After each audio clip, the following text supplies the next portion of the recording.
ప్రార్థించుదము, ప్రార్థన చేయదము. మమ్మల్ని మిక్కిలిగా ప్రేమించిన మా పరలోకపు తండ్రి, పరిశుద్ధ దేవ, మీ పాదములకు వేలాది స్తుతులు, స్తోత్రములు, వందనాలు చెల్లిస్తూ, ప్రత్యేకించి ఈ యొక్క సమయమున మధ్యాహ్న కాల సమయం మా ప్రభువా, ఈ మెననైట్ బ్రదరన్ సంఘం యొక్క ఈ కన్వెన్షన్స్లో పాల్పొందే గొప్ప భాగ్యం మాకు ఇచ్చినందును బట్టి ప్రత్యేకించి మిమ్మల్ని స్తుతిస్తూ మీ నామాన్ని ఘనపరుస్తున్నాం. మేమేమైనానో అది కేవలం మీ కృపను బట్టి అయినాం.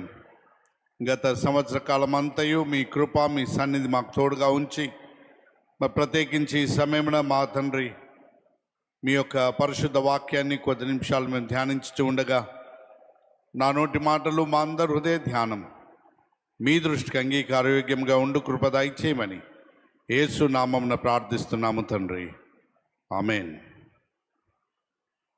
ప్రభునందు ప్రేమైన దేవుని బిడ్డలారా, పెద్దలారా, ఈ మధ్యాహ్న కాల సమయం మీతో కూడా ఉండి దేవుని యొక్క నామమున ఈ సహవాసంలో పాల్పొందే గొప్ప భాగ్యం దేవుడు నాకు ఇచ్చినందును బట్టి మొట్టమొదట దేవునికి నా నిండు కృతజ్ఞత వందనాలు నేను చెల్లిస్తున్నాను. మరి అదే రీతిగా మరి the conference of the Mennonite Brethren Church of India 2024 MB convention 2024కు నన్ను ప్రేమతో ఆహ్వానించినటువంటి మరి ప్రియతమ సేవకులు రెవరెండ్ డాక్టర్ ఐపి ఆశీర్వాదమయ్య గారికి నా నిండు వందనాలు వారికి నేను తెలియజేస్తున్నాను. మరి అదే రీతిగా రెవరెండ్ డాక్టర్ పి మెనోజోయల్ అయ్య గారికి కూడా నా ప్రత్యేకమైన వందనాలు. రెవరెండ్ జీకే రూఫస్ గారికి, మరి ప్రెసిడెంట్ గారికి, వైస్ ప్రెసిడెంట్ గారికి, జనరల్ సెక్రటరీ గారికి, మరి అదే రీతిగా సహోదరుడు ఏ టైటస్ రాజేందర్ గారు ట్రెజరర్ గారికి నా వందనాలు. రెవరెండ్ ఎంఎస్ రావు అయ్య గారికి, చైర్మన్, ఈ కన్వెన్షన్ కమిటీ చైర్మన్గా ఉండి వారు ఏర్పాటు చేసిన వారికి, సహోదరుడు టి ఇర్మియా మరి కన్వెన్షన్ కమిటీ యొక్క కోశాధికారి గారు, మరి వేదిక మీద ఉన్నటువంటి పెద్దలందరికీ నా నిండు వందనాలు నేను మీకు తెలియజేస్తున్నాను. మరి చేరవచ్చినటువంటి మీకందరికీ మన ప్రభువును రక్షకుడైన యేసుక్రీస్తు నామమున నా శుభములు. మరి గొప్ప నేర్పు, గొప్ప తర్బియతు మరి మీరు పొందినట్లుగా మరి చక్కని వాక్య సందేశాలు అందించు సేవకులను మరి ఆహ్వానించి యొక్క కన్వెన్షన్స్లో దేవుని వాక్యాన్ని అందించే గొప్ప భాగ్యం మరి వారు కలగజేసినందును బట్టి మరి వారి అందరి పక్షాన మీకు నా నిండు అభినందనలు తెలియజేస్తున్నాను. మరి ప్రాముఖ్యంగా నేను church of south India CSI సంఘానికి చెందినటువంటి సేవకుని గనక నేను వాస్తవంగా క్యాసక్ వేసుకొని రావాలా, గౌన్ వేసుకొని రావాలా. గౌన్ వేసుకొని వస్తే మీరు అందరు కొత్తగా చూస్తారని నేను వేసుకొని రాలే. ఏం వేసుకోవాలంటే ఎవరో చెప్పారు, కోట్ వేసుకొని పోతేనే వీళ్ళు సరిగా చూస్తారు. మా మీద చాలా జోకులు వేస్తారు. ఏమని జోకులు వేస్తారంటే, యేసు ప్రభు వచ్చిందట రెండవ రాకడ, వచ్చి అందరినీ తీసుకొని పైకి వెళ్తున్నాడట. అప్పుడు సిఎస్ఐ గారులందరూ ఇక్కడనే ఉండిపోయిందట. ఏమైందా అంటే, మాకు గేడలు ఉంటుంది, మాకు నడుము కట్టుకునే తాడు, అది కంపక తట్టుకొని వాళ్ళు ఇక్కడనే అయిపోయినారు, మేము అంతా వెళ్ళిపోయినాం అన్నారట మెననైట్ సంఘస్థులు. అంటే మా మీద చాలా జోకులు వేసుకొని నవ్వుతూ ఉంటారు. But anyway, we respect everybody's tradition. మరి సాంప్రదాయాలు, డ్రెస్సులు ఇవన్నీ ప్రాముఖ్యం కాదు. కోట్ వేసుకునేది, సూట్ వేసుకునేది, క్యాసక్ వేసుకునేది, బట్టలు వేసుకునేది ఇది ప్రాముఖ్యమైనటువంటిది కాదు. రక్షణ వస్త్రము అనేది బైబిల్ గ్రంథంలో ఉంది. అది చాలా ప్రాముఖ్యమైనటువంటి వస్త్రం. దేవుని యొక్క రక్షణ వస్త్రం ఎవరైతే ధరించుకుంటారో వారికి పరలోక రాజ్యంలో స్థానాన్ని దేవుడు అనుగ్రహిస్తాడు. తెల్లని వస్త్రములు ధరించుకున్న వీరెవరు గొర్రెపిల్ల రక్తంలో తమ వస్త్రములను ఉదుకుకొని వాటిని తెలుపు చేసుకొని పరలోక రాజ్యం చేరవలసినటువంటి బాధ్యత దేవుడు మనందరికీ అనుగ్రహించినాడు. మరి ప్రత్యేకించి ఈ సమయంలో దేవుని యొక్క సేవ చేయించున్నటువంటి సేవకులందరికీ కూడా మా తెలంగాణ కౌన్సిల్ ఆఫ్ చర్చెస్ పక్షాన నా నిండు అభినందనలు తెలియజేస్తున్నాను. మరి చిన్న కన్ఫ్యూజన్ సంఘంలో ఉన్నప్పటికీ మరి వాటన్నింటినీ మరి దేవుడు త్వరలో ఒక ముగింపు జవాబు చెప్పి ముందుకు మిమ్మల్ని అందరినీ కూడా నడిపిస్తున్నాడు. మరి నెహెమ్యా ద్వారా దేవుని యొక్క సంఘం, దేవుని యొక్క విశ్వాసులు పొందినటువంటి సందర్భం మనం బైబిల్ గ్రంథంలో జ్ఞాపకం చేసుకుంటాం. ప్రత్యేకించి ఆయన తన పరిచర్యను జరిగించుటకు ప్రధానమైనటువంటి కారణం ఏంటంటే దేవుని మీద ఆధారపడడం. ఎప్పుడైతే ఆయన దేవుని మీద ఆధారపడ్డాడో, దేవుని ప్రార్థన మీద ఆధారపడ్డాడో, తను తలపెట్టినటువంటి కార్యములన్నింటినీ కూడా ఆయన సఫలం చేసినటువంటి దేవునిగా మనం బైబిల్ గ్రంథంలో చూస్తాం. బైబిల్ గ్రంథంలో మీరు గమనించినట్లయితే నెహెమ్యా చేసినటువంటి ప్రార్థనలు కొన్ని ఉంటాయి. ప్రార్థన జీవితం అనేటటువంటిది మన యొక్క విజయానికి కారణంగా మనం జ్ఞాపకం చేసుకోవాలి. ఎవరైతే దేవుని మీద ఆధారపడి ఉంటారో వారు దేవుని నామమున విజయాన్ని పొందుతారని మనం జ్ఞాపకం చేసుకుంటూ ఉన్నాం. నెహెమ్యా కూడా మీరు గమనించినట్లయితే మరి ఆయన మొదటి అధ్యాయంలో 4వ వచనం నుండి మీరు గమనించినట్లయితే నెహెమ్యా గ్రంథం మొదటి అధ్యాయం 4వ వచనం నుండి మీరు ఒకవేళ గమనించినట్లయితే అక్కడ నెహెమ్యా చేసినటువంటి ప్రార్థన మీరు చూడవచ్చు. నెహెమ్యా గ్రంథం మొదటి అధ్యాయం 4వ వచనం నేను చదువుతున్నాను, దయచేసి గమనించండి. ఈ మాటలు విన్నప్పుడు నేను కూర్చుండి ఏడ్చి కొన్ని దినములు దుఃఖముతో ఉపవాసముండి ఆకాశమందులి దేవుని ఎదుట నేను విజ్ఞాపన చేసి తిని. నెహెమ్యా చేయించున్నటువంటి పని ఏంటంటే దుఃఖపడి ఉపవాసం ఉండి దేవుని నామమున ప్రార్థన చేయించున్నాడు. మరి దేవుని మీద ఆధారపడడం అనేటటువంటిది చాలా ప్రాముఖ్యమైనటువంటి అంశం.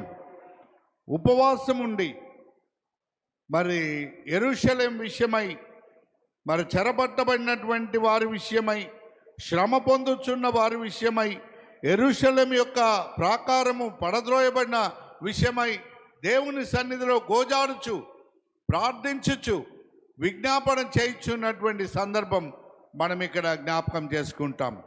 దేవుని బిడ్డలారా, మరి బైబిల్ గ్రంథంలో యేసు ప్రభు చెప్తాడు, ప్రార్థన వలన సమస్తము సాధ్యమే. అది ఉపవాస ప్రార్థన వలన సమస్తము కూడా సాధ్యపరచబడుతుందని మనం జ్ఞాపకం చేసుకుంటాం. దేవుని బిడ్డలారా, మనందరం కూడా ప్రార్థన చేస్తాం. కానీ ప్రార్థన మామూలుగా చేయడం అనేటటువంటిది కాదు. ఒక విశ్వాసంతో, బలమైన నిరీక్షణతో, దేవుడు తప్పకుండా ఈ కార్యము చేయగల సమర్థుడనే దృఢమైన నిరీక్షణతో మనం ప్రార్థించాలి. దుఃఖము కూడా ఉపవాసం ఉండి దేవుని మీద ఆధారపడి ఆయన ఉపవాసం ఉండి తను ప్రార్థన చేయించున్నటువంటి సందర్భం. రెండవ విషయం ఏంటంటే నెహెమ్యాలో మనం గమనించేది తన పాపములన్నింటినీ ఆయన ఒప్పుకుంటున్నాడు.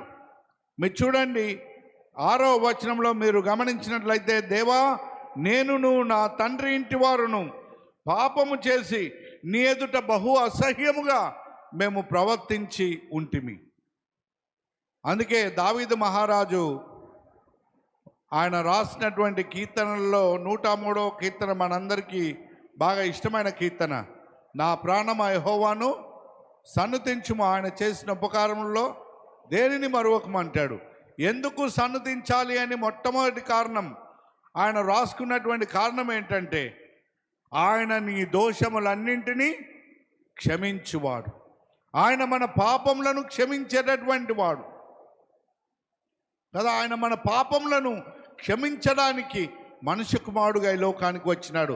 నెహెమ్యా కూడా దేవుని సన్నిధానమున ప్రార్థన చేసేటప్పుడు, దేవా నీవు నా ప్రార్థన ఆలకించకముందు నేను నా పాపములను ఒప్పుకుంటున్నాను, నా పితరులు, నా తల్లిదండ్రులు, నా బంధువర్గం అందరం కూడా నీ ఎదుట పాపము చేసి ఉన్నాము, మేము పాపులము, అని ఒప్పుకుంటున్నాడు. గనక పాప జీవితాన్ని విడిచిపెట్టడానికి ప్రార్థనలో మొట్టమొదటి అంశం నెహెమ్యా ఏ రీతిగానైతే అంగీకరించినాడో ఆ రీతిగా మనం కూడా అంగీకరించాలి. బైబిల్ గ్రంథంలో మనందరూ తెలుసు, ఏ భేదమును లేదు, అందరూ పాపం చేసి దేవుడు అనుగ్రహించి మహిమను పొందలేకపోతున్నాం. మరి అటువంటి పాపపు జీవితంలో మనం ఉన్నప్పుడు మన దేవుడు కనికరించువాడు. ఎన్ని పాపాలు! ఒకసారి యూత్ రిట్రీట్ జరిగినప్పుడు మేము తెల్ల కాగితాలు ఇచ్చినాం అందరికీ, యవనస్తులందరికీ తెల్ల కాగితాలు ఇచ్చి 3 రోజులు చేసినటువంటి పాపాలు రాయమన్నాం. ఈ 3 రోజులు మీరు ఏమేమి పాపాలు చేసినారో రాయమన్నాం. అంటే వాళ్ళు ఎవరు కూడా రాస్తలేరు. అప్పుడు మేము అన్నాం ఏమంటే, మీరు పేర్లు రాయొద్దు, మీరేమేం పాపాలు చేసినారో రాయమన్నాం. ఆయన రాస్తలేరు. ఎందుకంటే పాపాన్ని బట్టి మనిషి ఎవడో చెప్తాడు, అయ్యా అరే నీది ఈ పేపర్ నీదే కదరా అని గుర్తుపడతారు సార్, అందుకే రాస్తలేరు. అప్పుడు మేమేమన్నామంటే, మీ పేపర్లు ఎవ్వరం చూడము చదవం, ఎవ్వరు చూడరు, రాయండి, అవన్నీ ఒక దాంట్లో వేసేస్తాం, మీరు రాయండి అంటే అప్పుడు ఆయన వాళ్ళు ఏం చేసినారంటే 5 నిమిషాలు టైం ఇచ్చినాం. 5 నిమిషాలు అయిపోయింది, 10 నిమిషాలు అయిపోయింది, 15 నిమిషాలు అయిపోయింది. అయ్యగారు ఇంకో పేపర్ కావాలా, పాస్టర్ గారు ఇంకో కాగితం కావాలా అంటే 100 పాపాలు 3 రోజులకే అన్ని పాపాలు చేస్తే జీవితకాలం అంతా ఎన్ని పాపాలు చేసినాం మనం కదా. పురుషోత్తం చౌదరి అయ్యగారు రాస్తాడు, శత సంఖ్య గల పాప క్షయమీవు క్షమించి యతి శాంతి నిడితివి ఆత్మస్వరూపా కూడి కొని ఉన్నము సంఘ ప్రభో కూడి కొని ఉన్నము. 100 కొలది పాపాలు మనం చేస్తున్నాం. మరి పాపము చేసి దేవుడు అనుగ్రహించే మహిమను మనము పొందలేకపోతున్నాం. గనుక పాప జీవితం మనల్ని ఎట్ నడిపిస్తుందంటే బలహీనతలోనికి నెట్టేస్తుంది, బలహీనతలోనికి నడిపిస్తుంది మనల్ని. అందుకే ప్రార్థన ఉన్నది, రమ్మంటే రాబుద్ది కాదు మనకు. అప్పుడప్పుడు ఆదివారం రోజు గుడికి పోకపోతే మనసు పట్టదు, వచ్చిన కాడికి వెళ్ళి పోయేదాకా మనసు పట్టది. వచ్చి కూర్చున్న కాడికి వెళ్ళి ఎప్పుడైపోతుందా ఆరాధన, ఎప్పుడైపోతుందా ప్రార్థన, ఎప్పుడైపోతుందా మీటింగు, జల్ది అయిపోతే వెళ్ళిపోదాము అనిపిస్తుంది. ఆదివారం ఆరాధనకు రాకపోతే మనసు పట్టదు, కనుక వస్తాం. వచ్చిన కాడి నుంచి పోవాలని మనసు. ద మైండ్ ఆఫ్ రిజెక్షన్, ఉండబుద్ధి కాకపోవడం, కూర్చోబుద్ధి కాకపోవడం, దేవుని సన్నిధిలో ఉండకపోవడం కదా. దేవుని బిడ్డలారా, దేవుని యొక్క సేవకులారా, ఈ ప్రత్యేకమైన సదస్సులో ప్రార్థన మీద నిలకడగా ఉండడానికి సంఘాలను పురికొల్పాల్సినటువంటి బాధ్యత మనది అని మనం జ్ఞాపకం చేసుకోవాలి.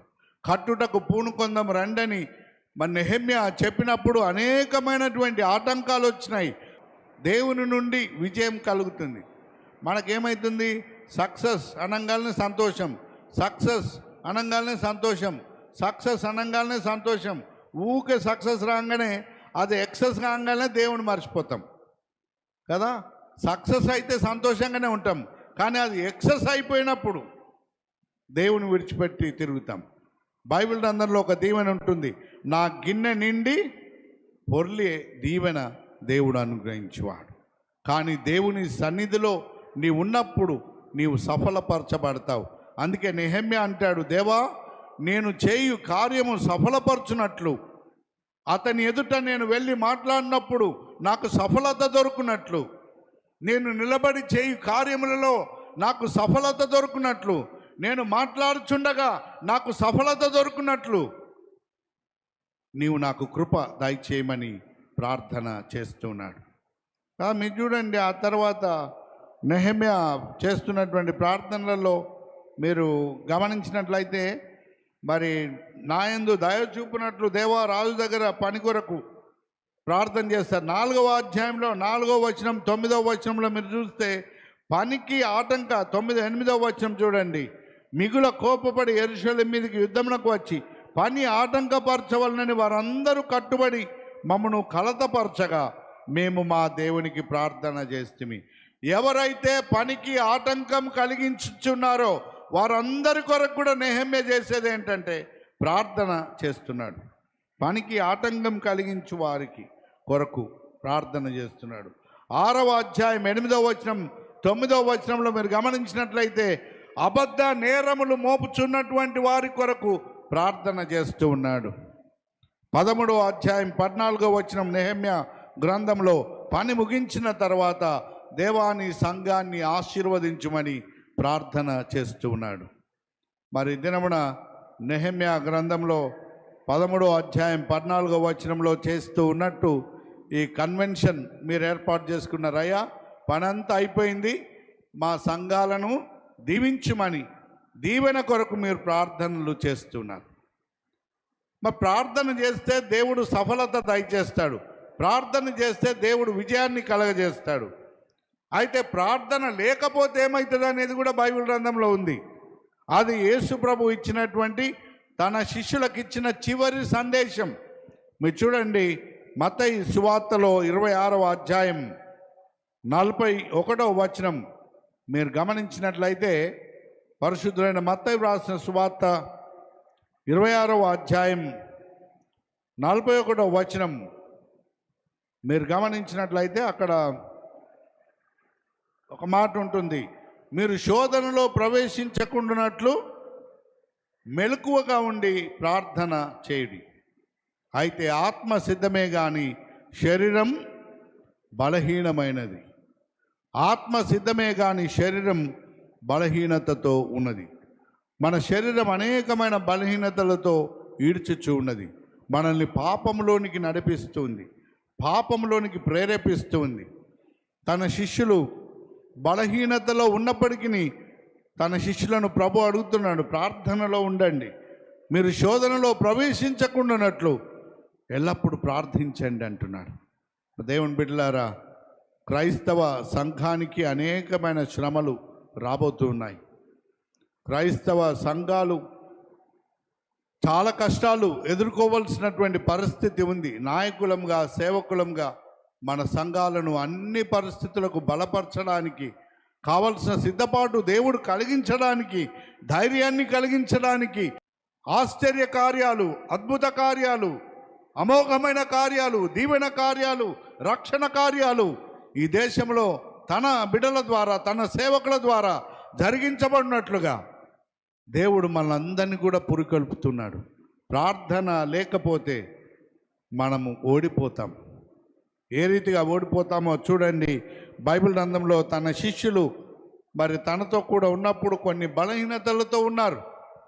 మీరు చూడండి, మత్తయి సువార్త 26వ అధ్యాయం 51వ వచనం మీరు గమనించినట్లయితే, మత్తయి సువార్త 26వ అధ్యాయం 51వ వచనంలో మీరు గమనించినట్లయితే, ఇదిగో యేసుతో కూడా ఉన్న వారిలో ఒకడు చెయ్యి చాచి కత్తి దూసి ప్రధాన యాజకుని దాసుని కొట్టి వాని చెవి తెగ నరికెను. చెవి తెగ నరికేసిండు. అప్పుడప్పుడు కత్తులు పట్టుకొని తిరిగేటోళ్ళు కనబడుతుంటారు మనకు అక్కడక్కడ కదా, కత్తులు పట్టుకొని తిరుగుతారు. ఒకసారి ఒక ఆయన, ఒక దుర్మార్గుడు చచ్చిపోయిందట. చచ్చిపోగానే వాడు దుర్మార్గుడు అని అందరికీ తెలుసు, వాని కొడుకు కూడా తెలుసు. అప్పుడు మెమోరియల్ సర్వీస్ పెట్టాలి. మేము జ్ఞాపకార్థ కూడిక పెడితే అప్పుడు ఏం చెప్పాలి? అందరూ ఆయన మంచోడని చెప్తారా, చెడ్డోడని చెప్తారా? చాలా దుర్మార్గుడు అని చెప్తారు. అయితే కొడుకు ముందే తెలుసు, మా నాయన దుర్మార్గుడు అని చెప్తారని ముందే అయ్యగారి దగ్గరికి కత్తి పట్టుకొని వచ్చిండట. పాస్టర్ గారు, మా నాయన దుర్మార్గుడు అని అందరికి తెలుసు, నీకు తెలుసు, నాకు కూడా తెలుసు, కానీ దుర్మార్గుడానికి ఇట్లా అంటివా, ఇదే కత్తితోటి పొడి చేస్తానడట. ఏమన్నాను నువ్వు, కానీ దుర్మార్గుడు అని మాత్రం అనొద్దు, మంచోడని చెప్పాలి. నువ్వేమన్నా చెప్పు, కానీ మా నాయన మంచోడని చెప్పాలి ఆఖరికి అని అంటే, ఇక పాస్టర్ ఏం చేయాలనో అర్థం కాదు. ఆయన మంచోడంటే సంఘంతో బాధ, ఎందుకంటే మంచోడు కాదని అందరూ తెలుసు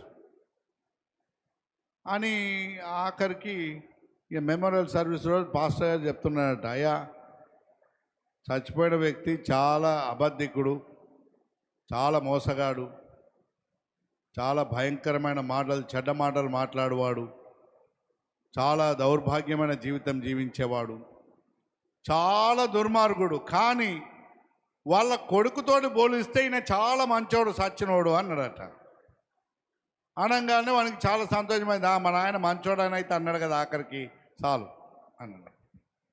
అప్పుడు బైబిల్ గ్రంథంలో ఉంటే అపాయం వచ్చినప్పుడు ఉపాయం లేని వారై ఉండకూడదు. అప్పుడప్పుడు ప్రమాదాలు వచ్చినప్పుడు కూడా కొన్ని సందర్భాలలో మనం ఏ రీతిగా ఆ పరిస్థితుల నుండి కాపాడుకోవాలనో దేవుడు మనల్ని కాపాడుతాడు. అప్పుడప్పుడు యేసు ప్రభువు కూడా తప్పించుకొని పోయాను అని ఉంటుంది. ఎందుకంటే తన సమయం ఇంకా రాలేదు, ఇంకా కొన్ని కార్యాలు చేయాలి కనుక. శిలువ యాత్రలో ఆయనకు అడ్డుపడ్డ అనేకమైన ఆటంకాలు. ప్రార్థన లేని జీవితం దుర్మార్గాన్ని నింపుతుంది. మన జీవితంలో దుర్మార్గత, కత్తి పట్టుకొని చెవి నరికేయడానికి మరి పేతురు చెవి నరికేసినాడు. ప్రధాన యాజకుని దాసుని చెవి నరికేసినాడు. యేసు ప్రభు కత్తులు పట్టుకోలే. ఒకసారి వాళ్ళకు చాలా కోపం వస్తుంది. ప్రభువా నువ్వు అను, మేము ఊరు తలగబెడతామంటారు కదా. శిష్యులకు అప్పుడప్పుడు కోపం బాగా వస్తుంది. ప్రభు ఆకాశం నుండి అగ్ని కురిపించి గ్రామాన్ని నాశనం చేయడం నీకు ఇష్టమా అని అంటారు. కానీ ప్రభు నశించిన దానిని వెతికి రక్షించడానికి ఈ లోకానికి వచ్చినటువంటి ప్రభు. దేవుని సేవకులారా, పెద్దలారా, ఈ ప్రత్యేకమైన సమయం ప్రార్థన లేకపోతే కలుగు మరి బలహీనతలు నేను మీకు 3-4 జ్ఞాపకం చేసి నేను ముగిస్తాను. నెహెమ్యా ప్రార్థన ద్వారా అనేకమైనటువంటి దీవెనలు సంఘానికి పొందులాగున, తిరిగి సంఘాన్ని కట్టులాగున నడిపించడానికి దేవుడు శక్తినిచ్చినాడు. ప్రార్థన లేకపోతే దుర్మార్గత మనల్ని వెంటాడుతుంది. మీరు శోధనలో ప్రవేశించకుండానట్లు మీరు మెలకువగా ఉండి ప్రార్థన చేయమన్నారు. వాళ్ళు పండుకున్నారు. మరి యేసు ప్రభువును వచ్చి పట్టుకోగానే మరి అతనిలో ఉన్నటువంటి దుర్మార్గ స్వభావం కత్తి పట్టుకొని మరి చెవి నరికేసినటువంటి పరిస్థితి. దేవుని బిడ్డలారా, భారతదేశంలో కూడా అనేకమైన హింసలు పొందినప్పటికీ సంఘము దేవునికే ప్రార్థన చేస్తున్నారు. కానీ మనం హింసకు ప్రతిహింస చేయడం లేదు. మనల్ని హింసించి వారి కొరకు ఏం చేస్తున్నాం మనం? తండ్రి, వీరేం చేయించున్నారో వీరు ఎరగరు కనుక వీరిని క్షమించు, వీరిని రక్షించు, వారికి మీ అద్భుత శక్తి కనపరుచున్నట్లు మమ్మల్ని నడిపించి మనందరం కూడా ప్రార్థన చేస్తున్నాం. దేశం కొరకు, సమాజం కొరకు, సంఘాల కొరకు, విశ్వాసుల కొరకు, అవిశ్వాసుల కొరకు మనమందరం కూడా ప్రార్థన చేస్తున్నాం. దేవుని బిడ్డలారా, ఈ డినామినేషనలిజం అనేటటువంటిది చాలా దురదృష్టకరం. ఏ డినామినేషన్ మిషనరీలో వచ్చి ఏ చర్చి స్థాపించినారో ఆ చర్చి సాంప్రదాయాలు మనం కొనసాగిస్తున్నాం. అందుకే మనల్ని చూసి చాలా రకాలుగా మాట్లాడతారు. ఆ చర్చ్ ఏది, ఈ చర్చ్ ఏది, ఈ చర్చ్ ఏది, ఆ చర్చ్ ఏది అని అడుగుతారు. మనకి మేమంటామే, నేనే నన్ను ఎవరన్నా అట్లా అడిగితే ఏమంటా అంటే, మాకు స్థలం సరిపోక వాళ్ళు ఇంకోటి కట్టిండ్రా గుడి, వాళ్ళకి స్థలం సరిపోక ఇంకో గుడి కట్టిండ్రు అని చెప్పి కక్ష చేతనైతేనేమి, మిష చేతనైతేనేమి అలా దేవుని నామం ప్రకటించబడాలి. దేవుని బిడ్డలారా, సువార్తకు ఆటంకం కలిగించు దినాలలో మనం జీవించుచు ఉండగా మనమందరం కూడా ప్రార్థన మర్చిపోతే మనం శక్తి లేని వారంగా ఉంటాం. మీరు చూడండి, దేవుని యొక్క వాక్యంలో తన శిష్యులను శక్తిహీనులుగా పంపించలేదు. ఆయన ఒక శక్తిని వారికి నింపి దేవుని సేవ కొరకు పంపించినాడు. దానిలో ప్రధానమైన శక్తి ఏంటంటే ప్రార్థన శక్తి. ప్రార్థన ద్వారా సమస్తము సాధ్యమే అంటున్నాడు. ప్రార్థన లేకపోతే దుర్మార్గత మనల్ని వెంటాడుతూ ఉంది. రెండవ విషయం మీరు చూడండి, మత్తయి సువార్త 26వ అధ్యాయంలో 56వ వచనం మీరు గమనించినట్లయితే, అయితే ప్రవక్తల లేఖనం నెరవేరినట్లు ఇదంతా జరిగిందని చెప్పాను. అప్పుడు శిష్యులందరూ యేసు ప్రభును విడిచి పారిపోయిరి. నల్లగా ఎందుకు కనబడుతుందయ్యా అంటారు. తెల్లగా ఎందుకు కనబడుతుంది, నల్లగా ఎందుకు కనబడుతుంది నీకు అంటే ఆలోచనలన్నీ నల్లగానే ఉన్నాయి. దయ్యం ఎట్లుంటుంది? నల్లగా ఉంటుందా, తెల్లగా ఉంటుందా? ఎట్లుంటుంది దయ్యం? మన ఆలోచన కనబడ్డా నల్లగానే ఉంటుంది, కనబడకుండా నల్లగానే ఉంటుంది. పేతురు గాలిని చూచి మునిగిపోయాను అని ఉంటుంది బైబిల్ గ్రంథంలో, నీళ్ళ మీద నడుచున్నప్పుడు. మనం కూడా ఉన్న వాటిని లేని వాటిని అన్నిటిని చూచి భయపడుతూ ఉంటాం. పిరికితనంతో పారిపోయే వారంగా ఉంటాం. అప్పుడప్పుడు పిరికితనం, ప్రార్థన లేకపోతే పిరికితనం మనల్ని వెంటాడుతుంది. ప్రార్థన లేకపోతే మరి పిరికితనంతో మనం బాధపడతాం. మరి పిరికితనం ఉన్నటువంటి వాళ్ళు బతికి ఉన్నా చచ్చిన కిందికే లెక్క కదా. బైబిల్ గ్రంథంలో ప్రకటన గ్రంథకర్త అంటాడు, జీవించుచున్నావన్న పేరు మాత్రం ఉన్నది కానీ నీవు మృతుడవే, లివింగ్ డెడ్ బాడీ. నువ్వు బ్రతికినా బ్రతకకున్నా నువ్వు వ్యర్థమే. వ్యర్థమైనటువంటి జీవితాన్ని మనం జీవిస్తున్నాం పిరికితనంతో. అందుకే హిందీలో ఒక సామెత ఉంటుంది, జో డరా ఓ మర. బైబిల్ భాషలో చెప్పాలంటే భయపడుట వలన మనుషులకు ఉరి వచ్చును. సామెతల గ్రంథంలో 29వ అధ్యాయం చివరి వచనంలో ఉంటుంది, భయపడుట వలన మనుషులకు ఉరి వచ్చును. మనం చనిపోయేటటువంటి వారంగా ఉంటాం. ఒకసారి నేను హైదరాబాద్లో ట్యాంక్ బండ్ మీద వాకింగ్ కొరకు పోయినాను. మార్నింగ్ పోతే అక్కడ మార్నింగ్ అందరూ పోలీసు వాళ్ళు తిరుగుతూ ఉన్నారు. తిరుగుతుంటే నేను అడిగిన, ఎవరు వస్తుండ్రు సార్ ఈ పొద్దున ఎవరైనా మినిస్టర్ వస్తుండా, సీఎం గారు వస్తుండా అంటే, లేదు సార్ 10th క్లాస్ రిజల్ట్స్ వస్తున్నాయి, అందుకే మేము అంతా బందోబస్తున్నాం అన్నారు. ట్యాంక్ బండ్ మీద 10th క్లాస్ రిజల్ట్స్ వస్తే ట్యాంక్ బండ్ మీద పోలీసు వాళ్ళు ఎందుకున్నారు అంటే, ఓడిపోయిన వాళ్ళు అందరూ వచ్చాన్లా మునిగిపోతారండి. భయపడుట, పిరికితనం, పారిపోవుట కదా. Get rid of this problem. ఈ సమస్య, ఈ కష్టము, ఈ బాధ నేను తట్టుకోలేను. బైబిల్ గ్రంథంలో కూడా ఒక ప్రవక్త అంటాడు, నేను బ్రతుకుట కంటే చచ్చుట మేలంటాడు యోనా ప్రవక్త. దేని కొరకు? సోర చెట్టు ఎండిపోయి ఎండగొట్టినందుకు కదా. ఇప్పుడు మన కూలర్లు పెట్టించిండ్రు మన పెద్దలు, ఆ కూలర్లు బంద్ చేస్తే ఉండబుద్ధి కాదు మనకు కదా. యోనాకు కూడా వేడి తట్టుకోలేకపోయిండు. భయపడటం వలన మనుషులకు ఉరి వచ్చును. ప్రార్థన లేకపోతే దుర్మార్గత మనల్ని వెంటాడుతుంది. రెండవది, ప్రార్థన లేకపోతే పిరికితనం మనల్ని వెంటాడుతుంది. మూడవది, ప్రార్థన లేకపోతే మీరు చూడండి 26వ అధ్యాయం, మత్తయి సువార్త 26వ అధ్యాయం 72వ వచనం మీరు గమనించినట్లయితే 72వ వచనం నేను చదువుతున్నాను. అతడు ఒట్టు పెట్టుకొని, నేనుండలేదు, ఆ మనుష్యుని నేను ఎరగను. ఎవరు చెప్పిండ్రు ఈ మాట? పేతురు. నేను ఎరగనని ఎన్నిసార్లు బొంకినాడు? 3 సార్లు బొంకాడు కదా. మనందరూ తెలుసు పేతురాయ్య గారు బొంకుతాడని. మనం కూడా అప్పుడప్పుడు బొంకుతాం పేతురును రెఫరెన్స్ పెట్టుకొని. ఏం కాదు, అప్పుడప్పుడు మనం కూడా అబద్ధాలు ఆడవచ్చు అని. కానీ అబద్ధములాడు పెదవులు యెహోవాకు హేయములు. మరి అందుకే ఆయన నేనే మార్గం, నేనే సత్యం అని చెప్పినటువంటి ప్రభువును మనం అనుసరిస్తున్నాం. బలహీనత, ఆత్మ సిద్ధమే కానీ శరీరం బలహీనతగా ఉంటుంది.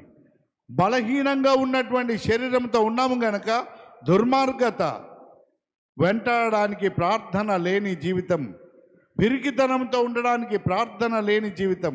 మూడవది ఏంటంటే అబద్ధాలు ఆడే జీవితం. బాగా అబద్ధాలు ఆడతాం, నోరు తెరిస్తే అబద్ధాలు. బైబిల్ గ్రంథంలో ఒక మాట ఉంటుంది, యాకోబు పత్రిక 5వ అధ్యాయం 12వ వచనం మీరు చూస్తే అక్కడ ఒక మాట ఉంటుంది, నా సహోదరులారా, ముఖ్యమైన సంగతి ఏదనగా మీరు ఆకాశము తోడని కానీ భూమి తోడని కానీ మరి దేని తోడని కానీ ఒట్టు పెట్టుకొనక మీరు తీర్పు పాలు కాకుండానట్లు అవునంటే అవును, కాదంటే కాదు అని ఉండవలెను. మీరు తీర్పు పాలు కాకుండానట్లు అవునంటే అవును, కాదంటే కాదు అని ఉండవలనని దేవుని వాక్యం తెలియజేస్తుంది. అబద్ధములు ఆడడం, మోసం చేయడం, ఇవన్నీ ఎప్పుడు వస్తున్నాయంటే ప్రార్థన లేని జీవితం ద్వారా మనం వాటిని పొందుకుంటుంటాం.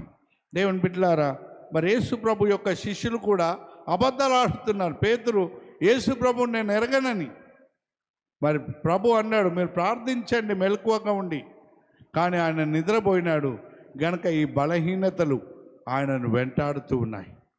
దుర్మార్గతలో నడిపించబడ్డాడు, పిరికితనంతో పారిపోయినారు, అబద్ధం ఆడే స్వభావం వారిలో మనం గమనిస్తున్నాం.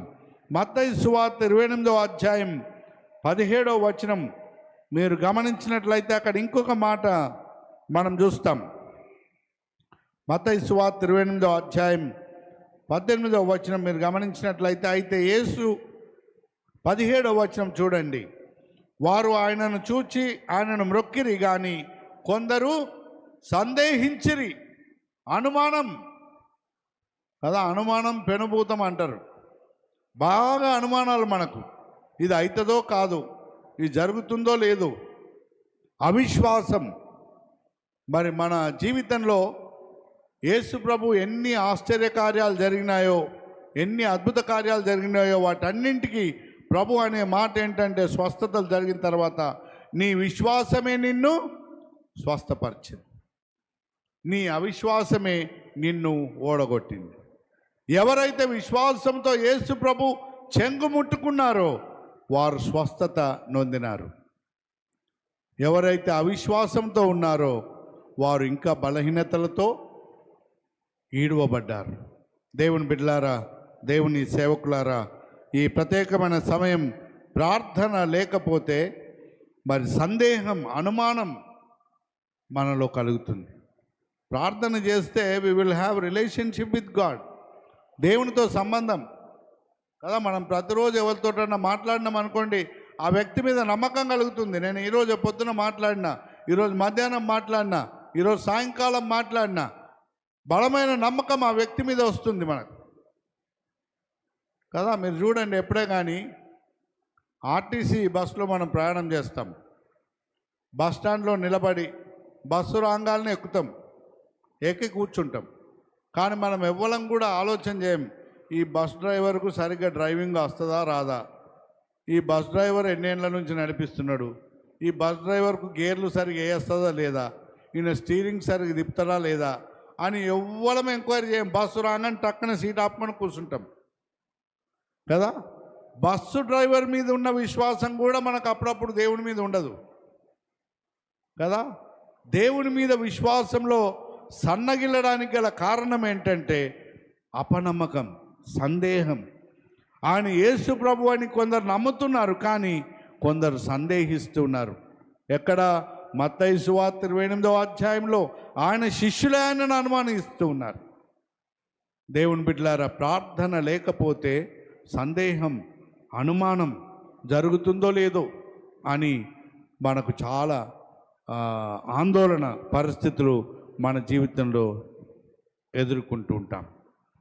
ఆ తర్వాత మీరు చూడండి, యోహాను సువార్త 21వ అధ్యాయం 3వ వచనం మీరు గమనించినట్లయితే, యోహాను సువార్త 21వ అధ్యాయం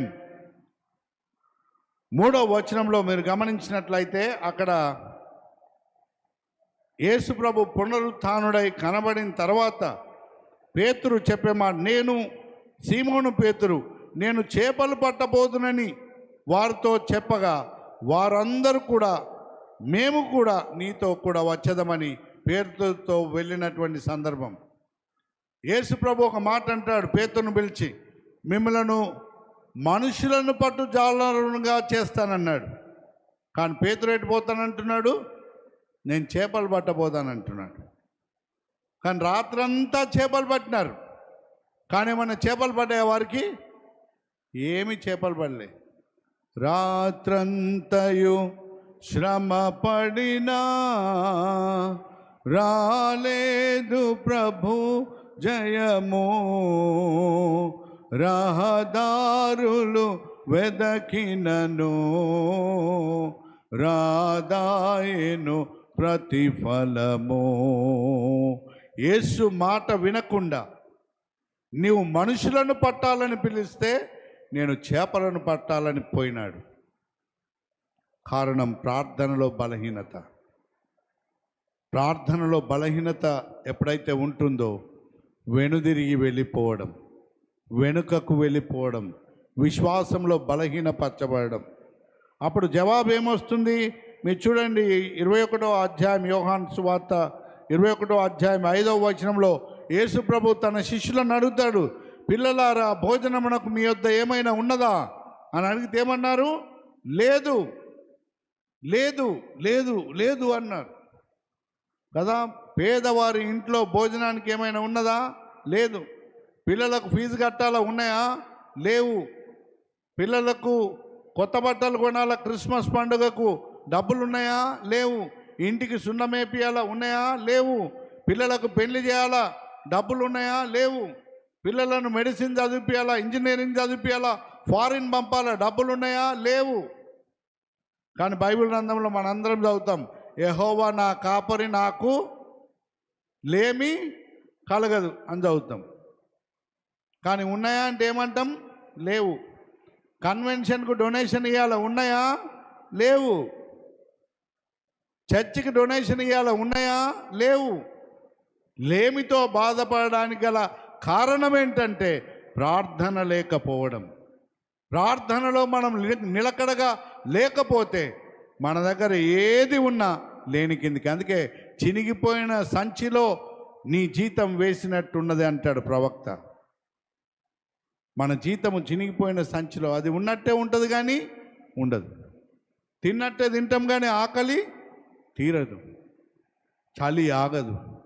దేవుని బిడ్డలారా, పెద్దలారా, ప్రార్థన ద్వారా సమస్తము మనము చేయగలుగుతాం. దేవుడు 3వ కీర్తనలో కీర్తనకారుడు అంటాడు 4వ వచనంలో, ఎలుగెత్తి నేను యెహోవాకు మొరపెట్టినప్పుడు ఆయన తన పరిశుద్ధ పర్వతం నుండి నాకు జవాబిచ్చు దేవుడు, మనతో మాట్లాడు దేవుడు. దేవుని బిడ్డలారా, ఈ ప్రత్యేకమైన కన్వెన్షన్లో మరి మీరందరూ కూడా చాలా ఈ గ్రాండ్ సెలబ్రేషన్స్ చేస్తున్నారు. మరి మీ ముఖ్య నాయకులు ఆశీర్వాదం గారిని అండ్ మెనో జోయల్ అన్న, మరి రూఫస్ గారిని, మరి అదే రీతిగా నాయకులందరినీ కూడా దేవుడు తన ఆత్మతో నింపాలని ప్రార్థిస్తున్నాం. ప్రార్థన వలన సమస్తము సాధ్యమే. మన శక్తి మీద మనం ఆధారపడితే మనం ఓడిపోతాం. దేవుని శక్తి మీద మనం ఎప్పుడైతే ఆధారపడతామో, దేవుని మీద మీరు ఎప్పుడైనా గమనించండి, జ్ఞానులు వారి జ్ఞానంతో ఆలోచన చేసి వారు నడిచిపోయింది హేరోదు దగ్గరికి. కానీ ఎప్పుడైతే దేవా మా జ్ఞానం సరిపోదని వారు దేవుని వైపు చూచినారో చుక్క నడవడం ప్రారంభించింది. మీరు గమనించండి, చుక్క హేరోదు దగ్గర తీసుకొని రాలే, కానీ హేరోదు దగ్గర నుండి వారిని బెత్లెహేమునకు నడిపించినటువంటి చుక్క. దేవుని మీద ఆధారపడ్డప్పుడు అసాధ్యమైనటువంటి కార్యాలను సుసాధ్యం చేయగలిగినటువంటి దేవుని శక్తి మీద మీరు ఆధారపడాలని నేను జ్ఞాపకం చేస్తున్నాను కదా. We should not think that we are great, because God will give us victory. దేవుడు మనకు విజయాన్ని కలుగజేయువాడు. ఆయన మీద ఎవరైతే ఆధారపడతారో వారికి మీరు ఎవ్వరికి భయపడాల్సిన అవసరం లేదు కదా. సాధారణంగా ఆడవాళ్ళు స్త్రీలకు కోపం వచ్చిందనుకో ఏమంటారు? మూతి మీద కొట్టినామనుకో మూతి పనులన్నీ రాలిపోతాయి అంటారు. మగవాళ్ళకు కోపం వచ్చిందనుకో దవడ మీద కొడుతున్నాడు, దవడ బొక్క ఇరిగిపోతుంది అంటారు మగవాళ్ళకు కోపం. కానీ ఆ ఛాన్స్ ఇస్తలేడు దేవుడు. మీరు చూడండి 5వ వచనం 3వ కీర్తనలో కీర్తనకారుడు రాస్తాడు. కీర్తన గ్రంథం 3వ సంకీర్తన 5వ వచనంలో మీరు గమనించినట్లయితే అక్కడ ఒక మాట ఉంటుంది.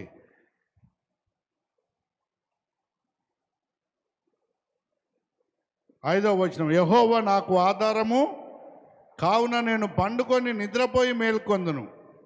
6వ వచనం చూడండి, 10,000 మంది దండెత్తి నా మీదికి వచ్చి మోహరించినను నేను భయపడను. యెహోవా లెమ్ము, నా దేవా నన్ను రక్షించుము. నా శత్రువులందరినీ దవడ ఎముక మీద కొట్టువాడవు నీవే, దుష్టుల పనులు విరగొట్టువాడవు నీవే అంటున్నాడు. దేవుని మీద మనం ఆధారపడితే పండ్లు విరగొట్టువాడు ఆయనే, దవడ ఎముకలు విరగొట్టువాడు కూడా ఆయనే. మనం ఒకవేళ విరగొట్టాలని ప్రయత్నం చేస్తే మనవి విరిగిపోతాయి. మనం ఆ పని ఎవరికి అప్పచెప్పాలో? దేవునికి అప్పగించాలి. యుద్ధము యెహోవాది. దేవుని మీద భారం వేసినప్పుడు దేవుడు నడిపించువాడు, దేవుడు న్యాయం చేయువాడు. దేవుడు అన్యాయం చేసే దేవుడు కాదు, ఆయన న్యాయం చేయ దేవుడు. కనుక దేవుని మీద మన భారం వేసినప్పుడు దేవుడు జ్ఞాన వివేకములను అనుగ్రహించి మనల్ని నడిపిస్తాడు. నెహెమ్యా దేవుని మీద ఆధారపడ్డాడు. దేవుని బిడ్డలారా, ఆయన శిష్యులు కూడా దేవుని మీద ఆధారపడడానికి ప్రభు వారిని సిద్ధపరిచినాడు. పారిపోయిన పేతురు ప్రార్థన చేసినప్పుడు తబితా లెమ్ము అని ప్రార్థించగా చనిపోయినటువంటి దోర్కా తబిత మరణించి ఆమె లేచి కూర్చోవడానికి పేతురు ప్రార్థించినాడు. కనుక పేతురు బలహీనుడు కాదు సుమా. బలహీనమైన పేతురుని బలపరిచినటువంటి వాడు ఎవరు? యేసు ప్రభు. గనుక మనకు బలహీనతలు ఉంటాయి. తిరిగి చేపలు పట్టబోదును అన్నాడు. యేసు ప్రభుని అరెస్ట్ చేసినప్పుడు అందరూ విడిచిపెట్టి పారిపోయిండ్రు. కానీ అటువంటి వారిని కూడా దేవుడు విడిచిపెట్టలేదు. నిన్ను విడువను ఎడబాయనని ప్రమాణం చేసినటువంటి ఆ కాపుదల దేవుడు మనల్ని స్థిరపరిచినాడు, సిద్ధపరిచినాడు, బలపరిచి ఈ సేవలో మనల్ని ముందుకు వాడుకుంటాడు. అందుకే మనం బలహీనపరచబడకూడదు. ఈనాటి సంఘాలు ఎట్లా తయారైనాయంటే, ఒక పాస్టర్ అన్నాడట, అయ్యా నాకు బాగా కాళ్ళు గుంజుతున్నాయి, జర కూర్చొని ప్రసంగం చేస్తా అన్నాడట. పర్వాలేదు పాస్టర్, మీరు కూర్చొని ప్రసంగం చేయండి, మేము పండుకొని వింటామన్నారట. కదా, మనం కూడా పండుకొని వినడం బాగా అలవాటు అయింది. ఈ మధ్య టీవీలలో ప్రసంగాలు వచ్చేస్తున్నాయి. మన సర్వీసులన్నీ ఆన్లైన్ వస్తున్నాయి. పరాక మంచాల పండుకొని చూసుడు అలవాటు అయింది. కాళ్ళ మీద కాలు వేసుకొని లుంగి కట్టుకొని కదా, ఆరాధన భావాలు పోతున్నాయి. ప్రార్థనా భావం పోతుంది. ప్రార్థన ఆయన చేస్తాడు, మనం కన్ను మూసుకుంటాం, మూసుకోకపోతే మూసుకోం. దేవుని బిడ్డలారా, దేవుని అద్భుత ఆశ్చర్య కార్యాలు మన జీవితంలో జరగకపోతే దేవుని యొక్క దీవెనలు మనం పొందలేం. ఈ సువార్తను ప్రకటింపవలసిన భారము మనందరి మీద దేవుడు మోపినాడు. అది నేను ఇష్టపడి చేసిన నాకు జీతము దొరుకును. ఆయన ఫ్రీగా ఇస్తానంటలేడు. మీరు సేవ చేయండి, మిమ్మలను దీవెనలతో నింపుతానంటున్నాడు. దేవుని కొరకు ఎవరైతే ఈ సేవలో ముందుకు కొనసాగుతారో దేవుడు వారిని అనేక విధాలుగా ఆశీర్వదిస్తాడు. మరి మన మెననైట్ సంఘాన్ని కూడా దేవుడు అనేక తలాంతులతో నింపి బలపరిచి తన మహిమ కొరకు, ఆయన రాజ్యం కొరకు సిద్ధపరచుటకు మా దేవుడు తన కృప, తన సహాయం మీకు అనుగ్రహించాలని ప్రార్థిస్తున్నాను. మరి ప్రెసిడెంట్ ఆశీర్వాదం గారికి, మరి మెనో జోయల్ అన్న అండ్ రూఫస్ అన్న అండ్ ట్రెజరర్ గారు అండ్ ఇతర ఆఫీసర్స్ అందరికీ, మెననైట్ కాన్ఫరెన్స్ అధికారులందరికీ, సంఘాలన్నింటికి, మరి తెలంగాణ కౌన్సిల్ ఆఫ్ చర్చెస్ అన్నింటి సంఘాల పక్షాన మీకు కంగ్రాచులేషన్స్ అండ్ దేవుని దీవెనలు, ఆశీస్సులు తెలియజేస్తూ నేను ముగిస్తున్నాను. దేవుడు మిమ్మల్ని అందరినీ దీవించునుగాక. ఆమేన్.